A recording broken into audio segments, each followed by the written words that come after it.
Recuerdan que en la sesión anterior habíamos dicho que nos íbamos a centrar en tres diferentes partes de lo que habríamos de cubrir en estas dos sesiones. La primera y la segunda, que en realidad las tratamos de abordar en la sesión anterior. La pregunta inicial de qué relevancia tiene la universidad en el desarrollo científico o por qué y para qué se realiza la ciencia. Fundamentalmente en la sesión anterior, que lo que tratamos de precisar es el surgimiento de la universidad de investigación, pero sobre todo el tipo de modelo de referencia en el caso de los países industrializados o en los países desarrollados.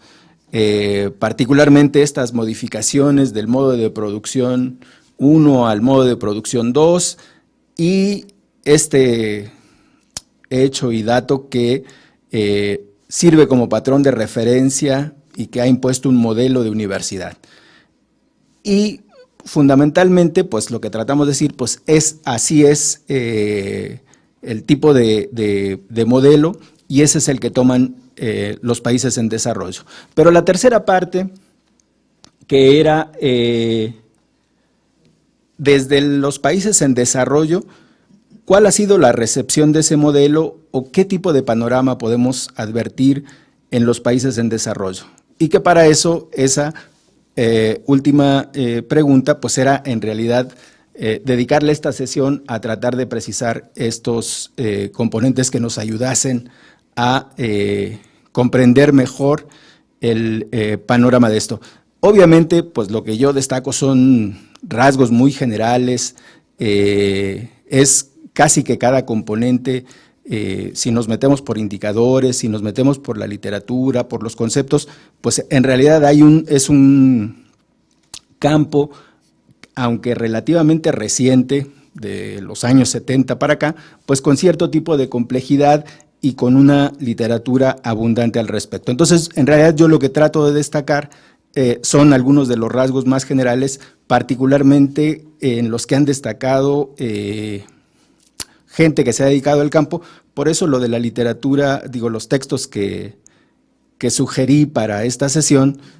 como ustedes ven que la vez anterior me preguntaban por qué un texto de 96 o 97, y yo me confundí porque yo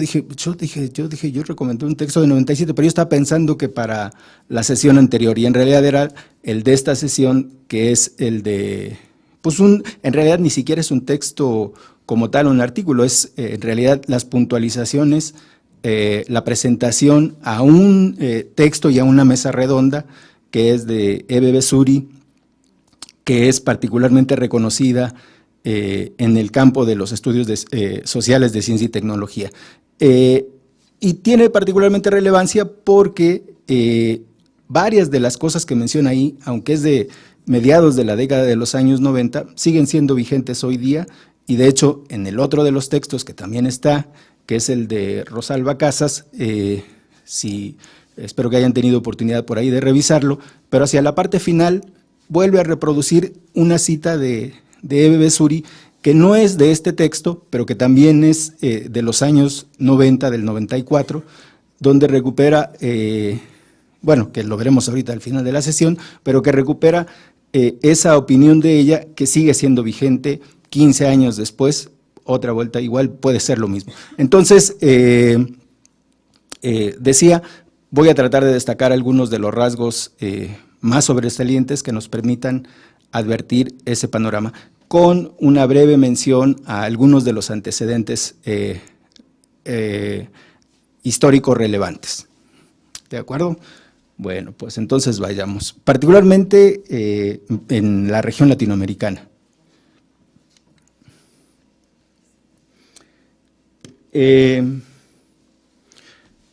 Si también tuvieron oportunidad de revisar el artículo de Rosalba Casas, pues como podrán advertir, el mayor auge de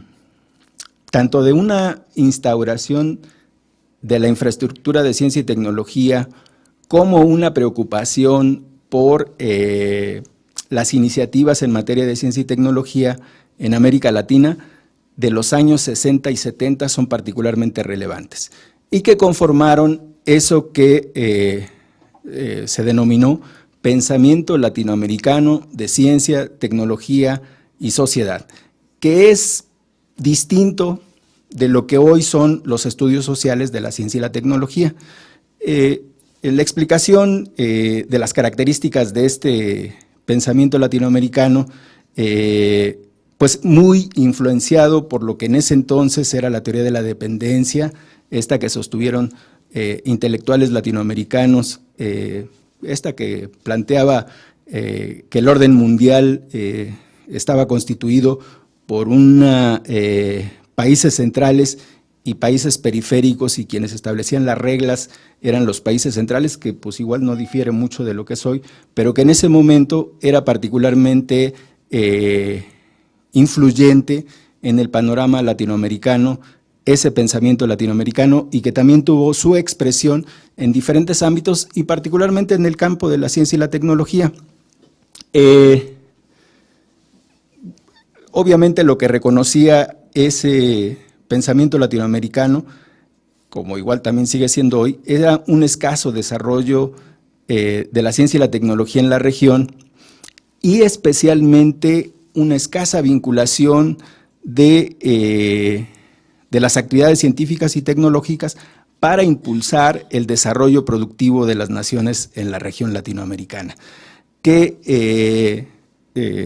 era una de sus características, esta demanda de un mayor involucramiento, bueno, a la vez que el reconocimiento de una escasez, pero también una demanda de una mayor solución, de una contribución mayor de las actividades científicas y tecnológicas al desarrollo regional y al bienestar social. Entonces era como su diagnóstico, su característica de este pensamiento latinoamericano respecto al campo de la ciencia y la tecnología. ¿Qué era lo que planteaba o la aportación fundamental de este tipo de pensamiento? Bueno, como pueden ver ahí, es tratar de efectivamente lograr empalmar los sistemas, o lo que le llamaban en ese entonces, la infraestructura científica y tecnológica, que además estaba localizada fundamentalmente en los centros de investigación en las universidades, esa infraestructura con el desarrollo productivo de la sociedad latinoamericana. Y también algo que fue una posición crítica del pensamiento latinoamericano es que las sociedades no tenían por qué seguir esa secuencia que parecía advertible en los países centrales, es decir, que tenían que pasar primero por una etapa de subdesarrollo y luego pasar a una etapa de desarrollo. Entonces decían que en realidad no tenía por qué ocurrir así en el caso de América Latina, que se podía transitar de ese desarrollo incipiente que tenían a ser una región o naciones desarrolladas, no esa secuencia lineal por etapas de desarrollo, o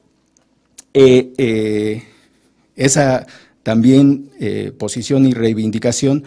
de que la transferencia de modelos de actividades científicas y tecnológicas que habían operado en los países centrales tampoco tenían por qué ser adoptada por las sociedades latinoamericanas, que se podía constituir un modelo latinoamericano de ciencia y tecnología, que las capacidades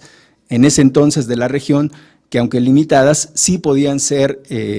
susceptibles de configurar un modelo.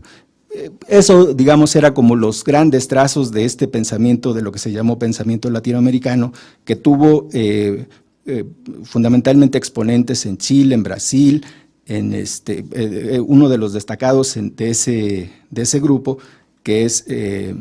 Sábato, o de Chile, bueno, Amílcar Herrera, en fin, diferentes representantes de ese pensamiento que, pues igual por la etapa en la que se formulaba de los años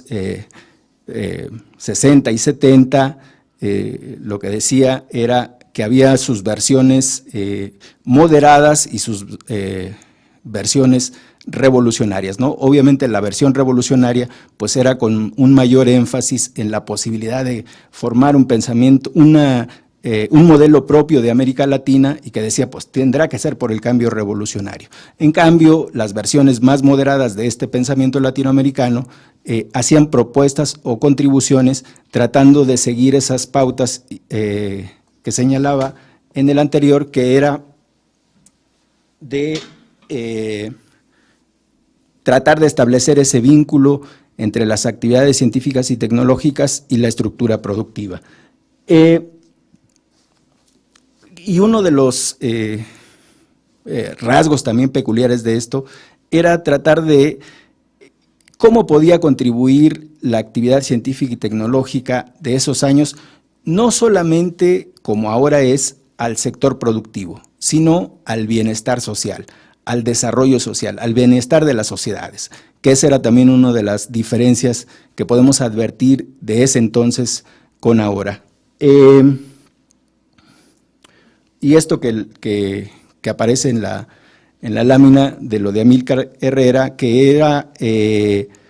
diferenciar entre la innovación tecnológica y la innovación social, para tratar de hacer evidente esta diferencia entre actividades científicas y tecnológicas solamente preocupadas por un vínculo, por establecer un vínculo con el sector empresarial, y actividades que no solamente se preocuparan por eso, sino que también trataran de tener como punto de referencia los problemas sociales o el bienestar de la sociedad en ese entonces. Recuerdan que la vez anterior, cuando veíamos lo del modelo de triple hélice de Hetzkowitz, que es de los años 90, 94, bueno, uno de los representantes del pensamiento latinoamericano, que es Sábato, en los años 60, a fines de los años 60, había planteado lo que se denominó el triángulo de Sábato, que es un esquema similar, bueno, más bien el modelo de triple hélice es un esquema similar a ese del triángulo. Esto está sacado de sus cursos de Sábato en Argentina de fines de los años 70, principios de los años 80, que es, pues ahora sí que grababan sus clases y transcribían los cursos que daba, y esto era una ilustración de ese triángulo que él planteó a fines de los años 60, el triángulo IGE, que es también cada uno de los vértices representado por los sectores que son relevantes para las actividades científicas y tecnológicas: el gobierno, la estructura productiva o las empresas, y acá, en la I, la infraestructura científica y tecnológica, por las instituciones, los centros públicos de investigación o las universidades que tenían por actividad central. Bueno, cada uno de estos vértices cada uno de estos sectores estaba representado por cada uno de los vértices, y las flechas en ambos sentidos quería decir de la interacción entre los diferentes vértices. Ese fue el triángulo de fines de los años 60, y acá reproduje parte de lo que él decía en sus cursos de principios de los años 80. Él les decía a sus alumnos: esto no tiene ninguna pretensión de rigor en absoluto. Como ven, es un modelo muy primario, pero es un modelo que ya ha estado funcionando hace algunos cuantos años. Para sorpresa mía, que lo inventé en el año 68-69, se difundió en todo el mundo. Hasta en China hay una versión de este triángulo. Lo mencionaba él porque cuando él mostró este triángulo a otros, pues también dijeron, pues a lo mejor hay que agregarle algunas variables que no están. Y en lugar de que sea un triángulo, que sea un hexágono, que sea otra figura geométrica que dé cuenta un poco más de la complejidad. Pero lo que él sostenía es que para que un modelo funcione, tendría que ser lo más sencillo e ilustrativo posible. Por eso era lo de los 3 vértices y esta interacción entre los diferentes. Y es algo relativamente similar, si recuerdan en lo que mencionamos la clase anterior, con el modelo de triple hélice que 3 décadas después proponen Hetzkowitz como modelo de referencia. Igualmente con la idea de que el gobierno, las empresas y las instituciones educativas deben involucrarse en una relación para que pueda avanzar las actividades científicas y tecnológicas. Bueno, esto que parecía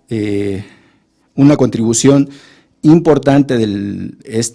esta corriente que se llamó pensamiento latinoamericano, pues tenía obviamente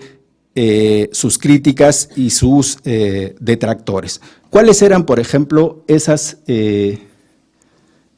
críticas que se le formularon al pensamiento latinoamericano de esos años? Una de ellas, bueno, era que no era un marco analítico, que era en realidad más bien un marco normativo. ¿Cómo tendrían que ser las cosas en vez de tratar de explorar o indicar o estudiar las actividades? Y bueno, era relativamente comprensibles por este vínculo que les decía que tenía con la teoría de la dependencia. O también esto que no había llegado a constituir en estricto sentido un enfoque o una teoría. Era en realidad, pues como decía, más bien una mención a cómo debieran ser las cosas. Y pues esto que también se sostenía de que mucho más ideológico, particularmente en esas versiones mucho más revolucionarias, que llamaban el cambio revolucionario, pues señalándoles que eran mucho más ideológicas que académicas en su exploración. Bueno, este fue algunos de los trazos de esto que caracterizó tanto las posiciones como los estudios de los años 60 y 70 en América Latina y que estuvo vigente hasta fines de los años 70, inicios de los años 80, que ahí fue pues cuando cambiaron bastante las cosas para la región y que fue pues lo que conocemos como la década perdida de los años 80, que pues ya sabemos los índices de inflación que aquejaron a toda la región latinoamericana, con algunas de las diferencias en las diferentes naciones, pero que todas sufrieron el problema de la crisis económica y particularmente que en esos años que había estado el modelo EASY vigente después de la Segunda Guerra Mundial, de los años 40 hasta los años 80, el modelo EASY en la región, el modelo de sustitución de importaciones, que también ahí fue cuando empezó a mostrar el agotamiento de este modelo y a la par de la restricción y escasez de recursos financieros, pues que también los presupuestos bajaron para todas las áreas sociales. Obviamente la educación fue una de ellas, pero pues también las actividades científicas y tecnológicas, que fueron las actividades declinantes de impulso. En el ámbito educativo, pues como también sabemos, ahí fue cuando empezaron a disminuir los presupuestos fuertemente para toda la educación, pero especialmente para la educación superior, con esta idea de que las tasas de rendimiento, las tasas de retorno de la educación básica eran mayores que las de la educación superior, que la educación superior tenía que tener, como los beneficios eran mayormente individuales, bueno, podía sacrificarse un poco más la inversión en el nivel superior respecto del nivel básico. Y en el caso de las actividades de ciencia y tecnología, pues obviamente también los presupuestos fueron declinantes. En esos años también es muy advertible en los diferentes países este dinero que se canalizaba para becas o estudios en el extranjero, que comenzaron a disminuir notablemente, así como los presupuestos obviamente para proyectos de investigación, y en fin, que el presupuesto fue disminuyendo. Lo notable es que en esos años también en la región latinoamericana disminuía, bueno, aquejada por la crisis y con esta disminución y escasez de recursos, se descuidaban este tipo de actividades, pero en los países industrializados o centrales, lo paradójico es que comenzaba un cierto auge de reconocer la importancia del conocimiento para el desarrollo económico y el bienestar. Y era justamente una coincidencia, aunque igual aquí también vale la pena resaltar que también en esos años y como consecuencia de la crisis en la región, pero que en otras partes del mundo también fue advertible, esta aparición de lo que se llamó lo del Estado evaluador, una restricción a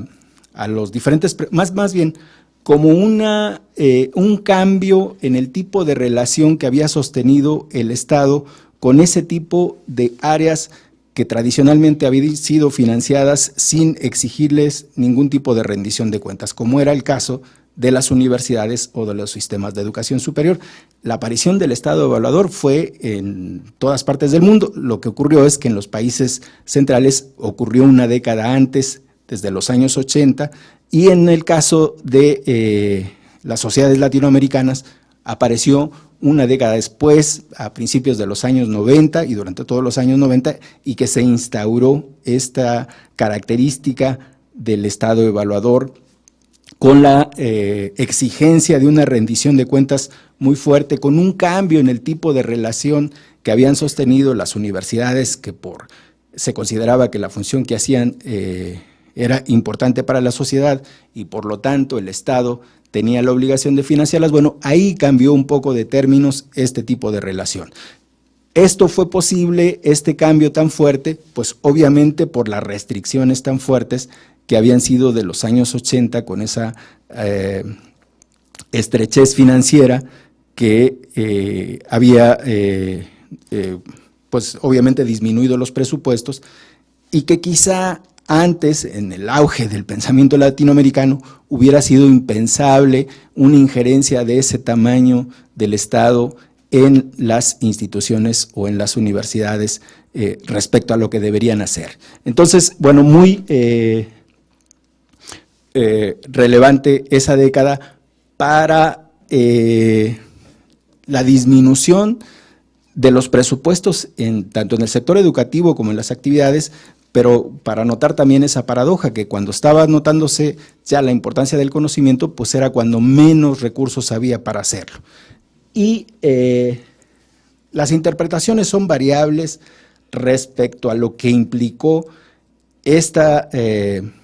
estrechez financiera para el campo educativo y para las actividades, porque, o sea, era un hecho incontrovertible la disminución, pero si esto había obligado a tal grado a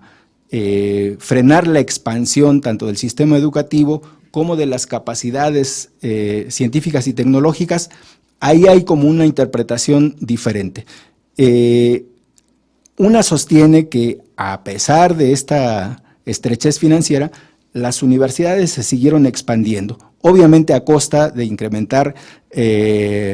las cargas de trabajo para el personal académico, es decir, hacer los grupos más grandes, hacer más con menos recursos financieros, en pocas palabras, pero justamente coincide también con la expansión fuerte de los sistemas de educación superior en América Latina y en México también.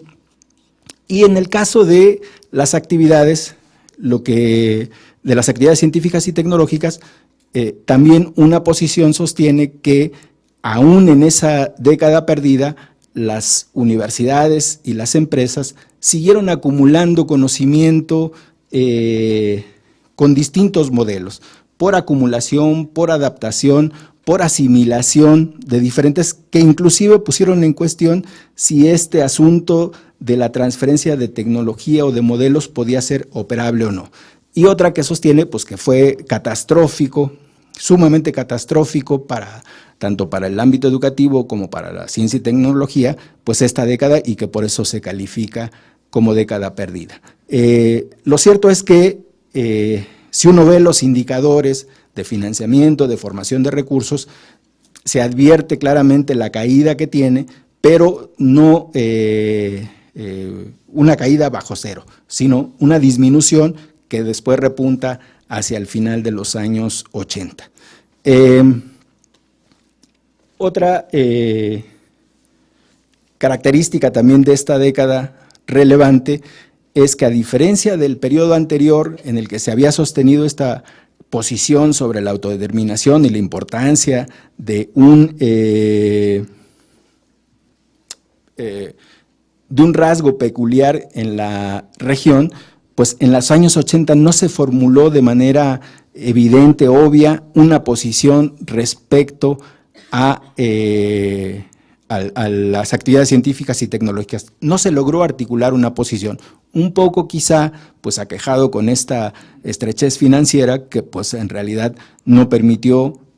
una actualización o una renovación de la posición latinoamericana respecto a este asunto. Y llegamos a la tercera parte, que es lo de la década perdida, que fue durante los años 80 e inicios de los 90, mediados de los años 90, y el momento que ha empezado a configurarse, o que comenzó a configurarse desde mediados de los años 90 hasta el presente, con también cierto tipo de rasgos peculiares que difieren de los dos periodos anteriores.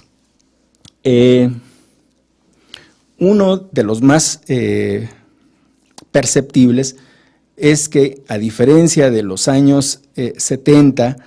en el que grupos de intelectuales latinoamericanos, personas individuales o grupos, habían impulsado y tratado de destacar esta importancia de las actividades científicas y tecnológicas, la diferencia es que en los años 90 esta importancia ya no fue destacada por personalidades, sino por las organizaciones internacionales que tomaron una importancia relevante y que conservan hasta el presente. Sea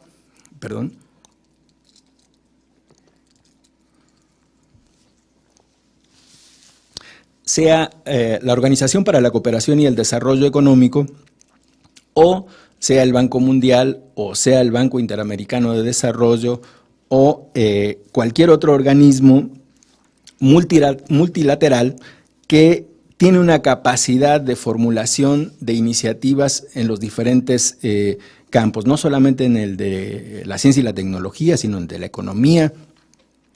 y fue uno de los rasgos característicos de mediados de los años 90 que destacaron ahora la importancia de la ciencia o del conocimiento, pero ya como un punto de agenda de los organismos internacionales, que eso fue una de las grandes diferencias. Y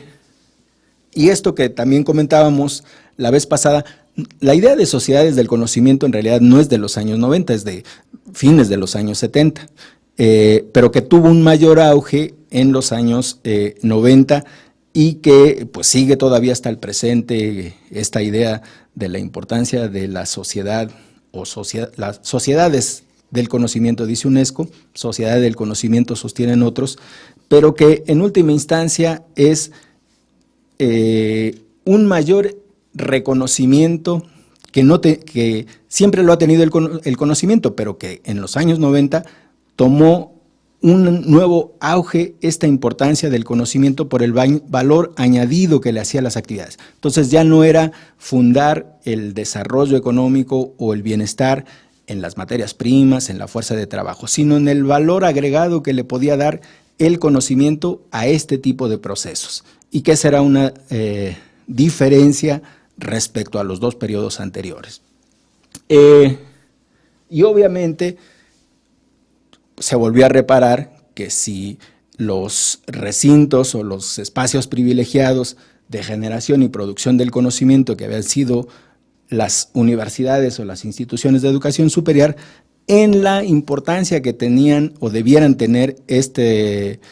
tipo de espacios educativos para la generación y producción del conocimiento. Aunque ahora, a diferencia de las décadas anteriores, este espacio de las universidades y de los institutos y centros de investigación ya no eran o ya no se consideraban como los espacios privilegiados de generación. Otros espacios, a partir de los años 90, ya le disputan esa producción y generación del conocimiento. Dicen, no, pues ahora el conocimiento también se genera en las empresas, ahora se genera en otros espacios. Y hay como esta disputa de en dónde se genera el conocimiento y cuál es el de mayor relevancia en estos espacios, que es una característica también de los años 90 y que se conserva hasta el presente. Y bueno, también, que desde esos años, de mediados de los años 90, siempre se le había atribuido a la universidad pues lo de las tres funciones sustantivas, ¿no? Lo que siempre se señala, la investigación, la docencia y la extensión. A partir de mediados de los años 90 se comenzó a hablar, algunos dicen con bastante exageración y otros dicen que es una aberración, llamar una cuarta función sustantiva de la universidad. ¿Y cuál era esa cuarta función? La vinculación. Dice, la universidad tiene que vincularse, tiene que tener una mayor relación e involucramiento con las sociedades. Y entonces dijeron, tiene que haber esa otra cuarta función. Y algunos dicen que es un exceso, yo también considero que es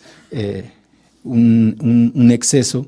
hablar de una cuarta función con esto, porque fundamentalmente se habla o se entiende, se refiere a una relación o a una vinculación con el sector productivo, no tanto como esta relación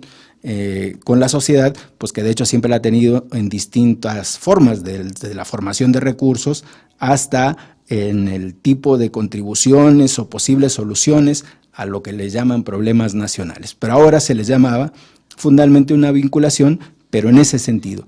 tratar de tener un papel más activo en la solución de problemas que sirviesen para el desarrollo económico, que tuviesen esta característica de un mayor impulso al desarrollo económico. Que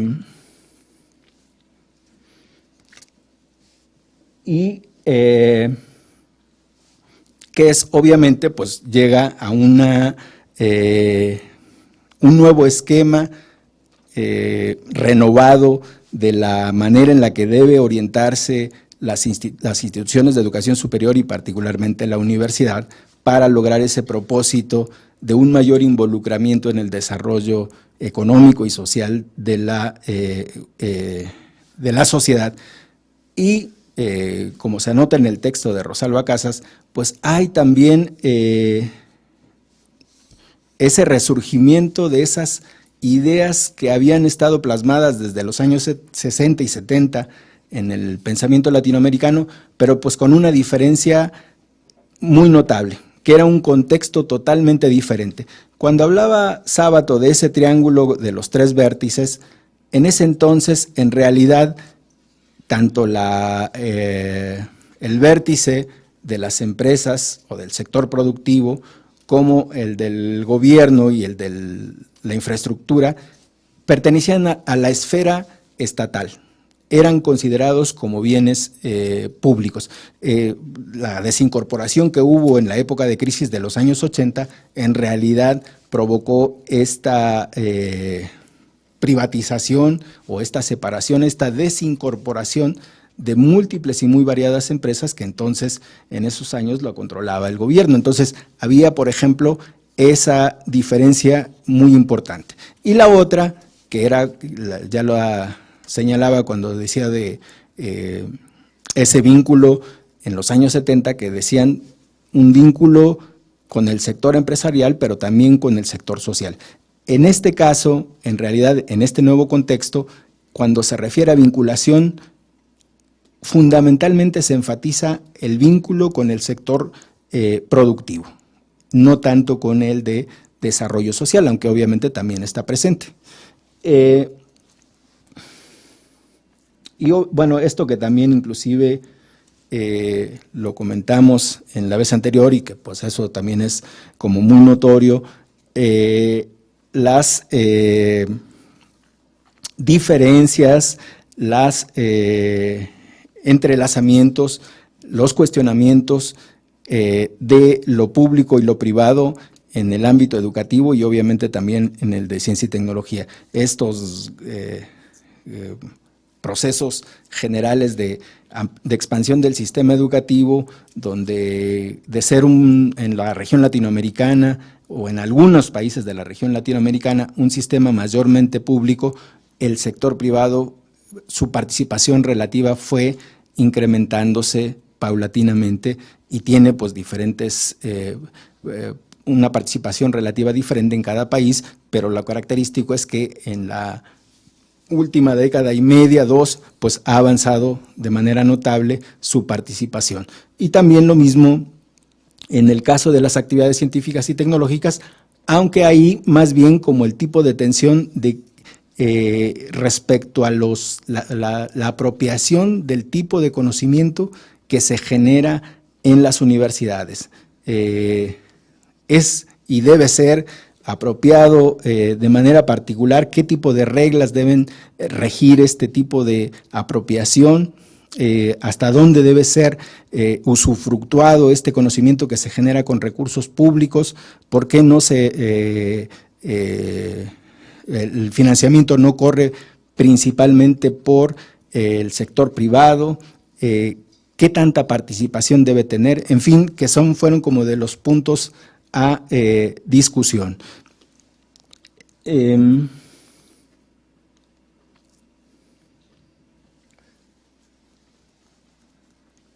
Bueno, y esto que en buena medida también ha provocado la diferenciación, la diversificación de las diferentes instituciones, de si en este nuevo contexto y dadas estas características, sí tendrían dos diferencias o claramente advertibles, dos diferentes concepciones. La del conjunto de instituciones que forman los sistemas científicos y tecnológicos, si pueden haber estas dos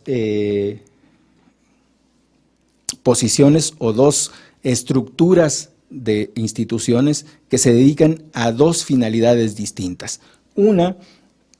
mucho más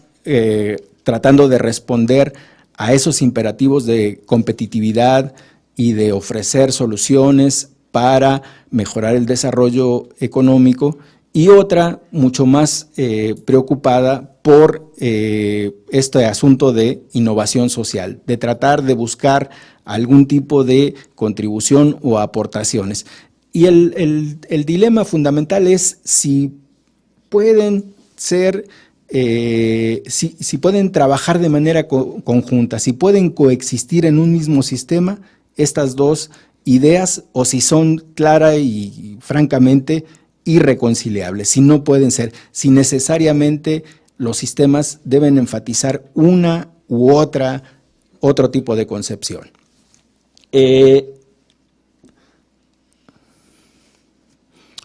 Por último,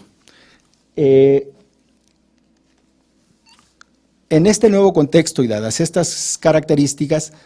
aparte de las tensiones entre lo público y privado, ¿qué otro tipo de factores o elementos se pueden reconocer en este nuevo contexto?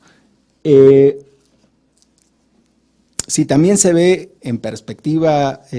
histórica los niveles de financiamiento o los niveles de participación en las actividades científicas y tecnológicas, aunque ha crecido la inversión del sector privado en el financiamiento de las actividades científicas y tecnológicas, en realidad sigue siendo mayoritario, no para todos los países, pero en buena medida, la participación de los fondos públicos para el financiamiento de este tipo de actividades. Si uno lo ve por el número o el tamaño del personal que labora en este tipo de actividades, pues también sigue siendo, es mucho mayor todavía la concentración de recursos humanos, de personas que se dedican a actividades científicas y tecnológicas en instituciones públicas que en instituciones particulares. Hay allí, al menos para la región latinoamericana, cierto tipo de errores en la captura de las estadísticas, porque los tres sectores que aparecen, tanto de financiamiento como de recursos humanos, el sector gubernamental, el sector empresarial y los centros o instituciones educativas. Y generalmente se dice que se sobreestima la participación gubernamental porque varios de los centros e instituciones de investigación que son financiadas con fondos gubernamentales se contabilizan en el sector gubernamental y entonces ahí aparece con un mayor volumen. Entonces, por eso dicen, se sobreestima el del sector educativo y se sobreestima el gubernamental. Lo cierto es que en el caso de los recursos financieros, pues sigue siendo en buena medida mayoritariamente público. Y las proporciones van entre el 20 hasta el 60, 70%. Y es un poco más los porcentajes en el caso de los recursos humanos. Uy, creo que no se ve, ¿verdad? No, es que es de noche. Bueno, no importa.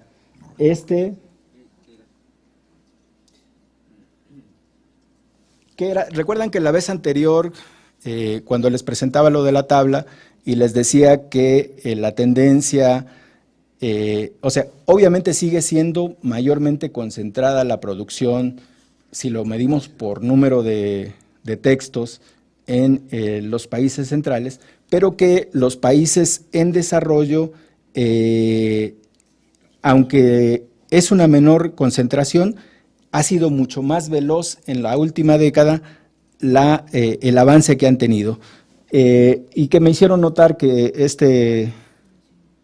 no daba 100, pues ahora tampoco da 100. Y me imagino que en la fuente original, o es por el redondeo de cifras, o en realidad no sé, pero la verdad es que yo no lo hice. Y no me di cuenta sino hasta hace rato de que no daba lo del el 100%, pero lo de la tendencia es como incontrovertible. Vean la diferencia de esta concentración en el total de publicaciones y la que tienen los países en desarrollo. Pero este es lo que es también notable. Obviamente esta base de crecimiento es muy pequeña y pues por eso es mucho más notable, pero quiere decir que expresan una tendencia que será mucho mayor en el futuro, o al menos eso me parece que es. Ajá. Pueden ser contabilizados en los dos. Puede haber una publicación con uno de uno y otro de otro. Es lo que pasa también aquí en mi planeta. Sí. Bueno, me dice Jorge que es probable que estén contabilizados algunas publicaciones en ambos casos. Que es probable que no. Los autores son de un país y de otro país. Particularmente si son de coautoría que pueden tener. La verdad es que yo no hice la tabla, yo no la chequeé, sino hasta cuando la estaba revisando ahora me di cuenta de eso y no tomé la precaución, pero como me llevé de tarea eso y en realidad no la cumplí del todo bien, lo que voy a hacer es ponerle, agregarle a la presentación la fuente original en donde está, que es el del reporte de UNESCO de ciencia del 2011 y está donde aparece todos los países. Bueno, ese era respecto a lo único que yo quería hacer notar era básicamente que sigue siendo, al igual que hace décadas, concentrado en los países en desarrollo la mayor producción, pero que las tendencias van cambiando o el ritmo al que puede ir cambiando, pues ahora se advierte mucho mayor en los países en desarrollo.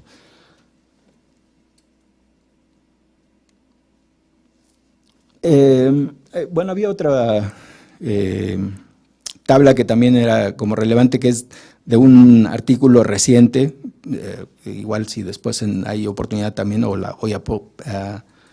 presentar, que en realidad esa tabla yo tampoco la hice, es de un artículo que la tomé, reciente del papel de la ciencia en México particularmente, y que lo que hace es cómo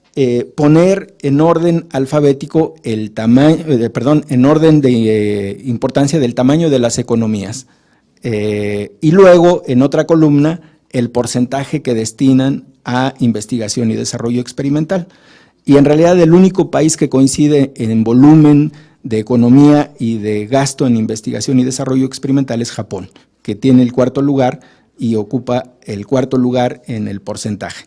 Israel es el que destina el mayor porcentaje de gasto, pero no coincide con que sea ni la principal economía, ni tampoco tiene el volumen que debiera tener. Estados Unidos, que es la primera economía, y ocupa como el 9º lugar en gasto en investigación y desarrollo experimental. Pero esa, igual que la otra, pues se las voy a anexar para que la podamos ver después.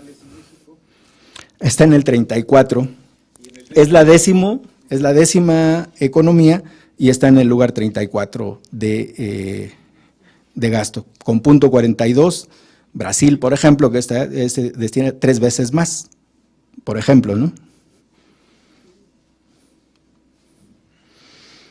Y que les decía son algunos de los elementos que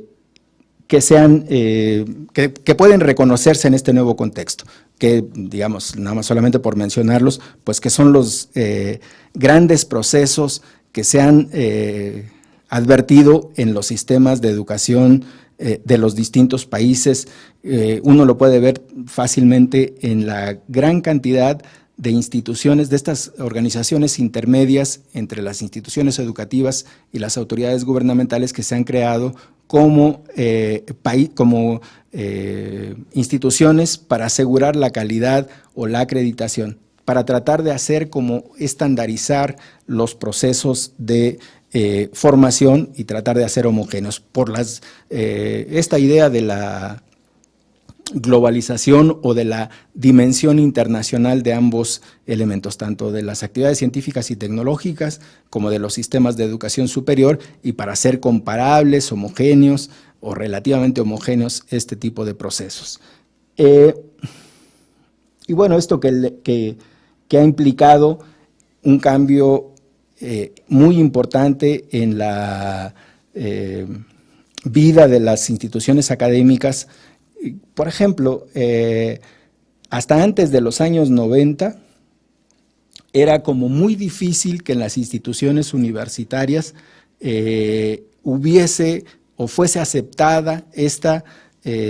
lineamiento exterior de rendición de cuentas. O sea, se apelaba a la libertad de cátedra, a la libertad de investigación, a la autonomía de las instituciones para hacer el tipo de actividades que esa misma institución creía que debía de hacerse. Hoy es obvio que eso ya quedó atrás y ahora apareció. Alguna gente cree que uno de los pocos beneficios que ha traído los grandes procesos y sistemas de evaluación instaurados a partir de los años 90 es el de la rendición de cuentas. Hasta antes de la instauración de un sistema de esta naturaleza, pues la verdad es que la universidad o la institución no se cuestionaba el tipo de función que hacía ni el uso de los recursos que hacía. Simplemente se daba por hecho que hacía una función social muy relevante la universidad y que en realidad el gobierno tenía que financiarla por el solo hecho de que estaba haciendo esa función. Después de eso, bueno, cambió y ahora, digamos, sabemos todos que los procesos de evaluación que han ingresado en las instituciones universitarias, pues es de las actividades del personal, de los resultados, de los secretos, todo, prácticamente todo se evalúa. Inclusive con un sistema tan variable y tan complejo, bueno, el mexicano es un ejemplo, yo creo que es el mayor ejemplo de un sistema de alta variabilidad y de tal complejidad que no tiene parangón en ningún otro país el sistema de evaluación. Y eso obviamente ha propiciado un cambio muy notable en la vida, en el ethos, en las en el tipo de actividades que hacía la universidad. Una modificación muy relevante que hoy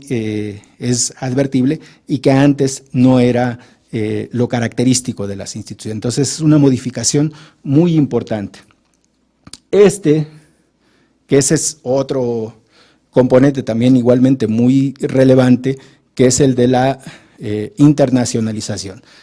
En realidad tiene también mucho más un componente de ideología, como el de sociedad del conocimiento, que una evidencia muy clara. Obviamente se han firmado múltiples y muy variados, cientos de convenios, acuerdos entre naciones para la cooperación, el intercambio, y también es cierto que respecto a una década atrás, pues hay evidencias mayores de intercambios estudiantiles, de movilidad estudiantil, tanto de profesores, de alumnos como también de profesores, y de cooperación tanto en proyectos de investigación como en procesos de formación, esto de la doble titulación, etcétera. Pero si uno ve lo del tamaño de los, y si también tuvieron oportunidad de ver ese artículo complementario de Jocelyn, que da evidencia de los datos que tiene lo de la internacionalización en el sistema educativo mexicano, del número de convenios que hay, y en realidad que la puesta en práctica de estos convenios pues es mínima. Y pues una mucho mayor presión hacia tanto la actividad que realizan las universidades como propiamente la ciencia, por una mayor apertura para las demandas de la sociedad. Pues esta idea de que antes podía ser el investigador o la ciencia dedicarse a las cosas supremas y no preocuparse mucho más por el problema del entorno en el que la rodeaba, pues eso también ha sido un cambio muy notable, porque ahora la presión también es muy fuerte. Como también es muy fuerte la presión del mercado, de tener esto que comentamos igual la vez anterior en los países centrales, pero que también se refleja acá, de la búsqueda de recursos adicionales a ese financiamiento público que tradicionalmente tenía. Entonces ahora no solamente es que debe tener una mayor apertura hacia la sociedad, sino también modificar este tipo de búsqueda de financiamiento. Y esa creo que es la última, que es como lo que señalaba de la cita del 94 de Ebe Besuri, y que la recupera en el artículo Rosalba Casas para la vigencia de las instituciones actuales, que está puesta básicamente en si efectivamente las universidades o las instituciones educativas pueden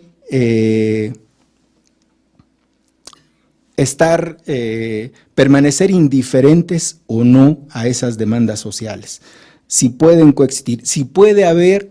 una, como lo planteaba el pensamiento latinoamericano, un modelo propio de los países latinoamericanos, de los países en desarrollo o no. ¿Qué tanto de las demandas sociales deben ser recuperadas? ¿Cuánto de la contribución de las instituciones al desarrollo económico es lo deseable o debía ser lo deseable? ¿Cuánto de la parte mucho más de innovación social tendría que responder? Y esto, que es una de las líneas más recientes en los estudios sociales de ciencia y tecnología, que es el de si la ciencia puede funcionar con una participación social mayor, si esto es posible, si es un modelo de ciencia, un modelo de actividades científicas y tecnológicas, pueden ser susceptibles al control democrático, a la participación social, a los reclamos de una mayor apertura. No es solamente esto para el caso de la región latinoamericana, es en realidad un tema de discusión en todo el mundo. No sé si recuerdan el artículo este que veíamos, que comentamos la vez anterior, del Centro de los Noruegos, y que decían respecto a los diferentes, a establecer una especie de régimen de ciencia con diferentes tipos de alianzas y grupos de interés. Es básicamente una exploración o una búsqueda de explicación de qué tipo de modelo podría funcionar, porque efectivamente pues el asunto es hacia dónde orientamos el sistema, qué tipo de actividades debieran ser las que,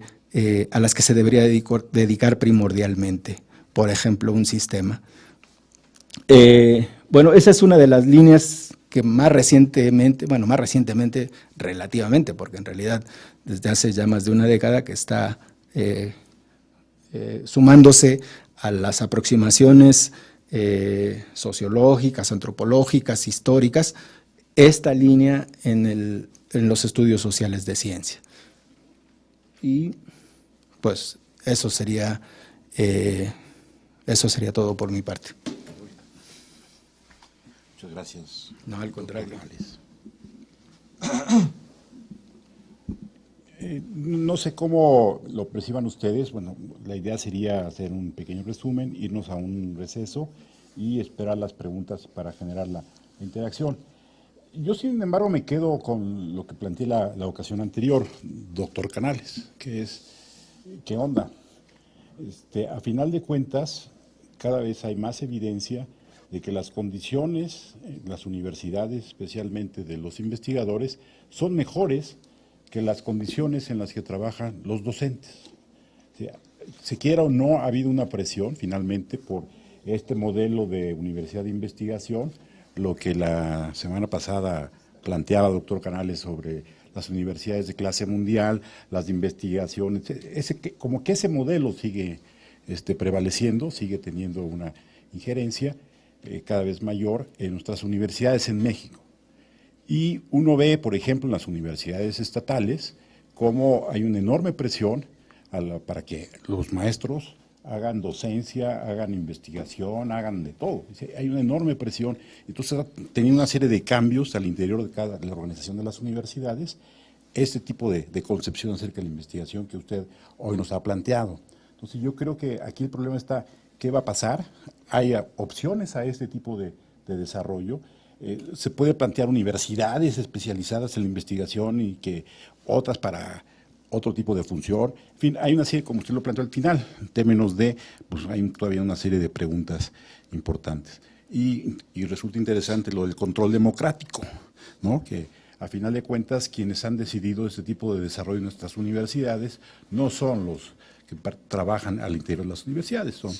otro tipo de personajes. Entonces, ¿les parece bien que lo dejemos así y un receso, 10 minutos, y regresamos a hacer las preguntas? ¿De acuerdo? Gracias, doctor Canales. Muy amable. Al contrario.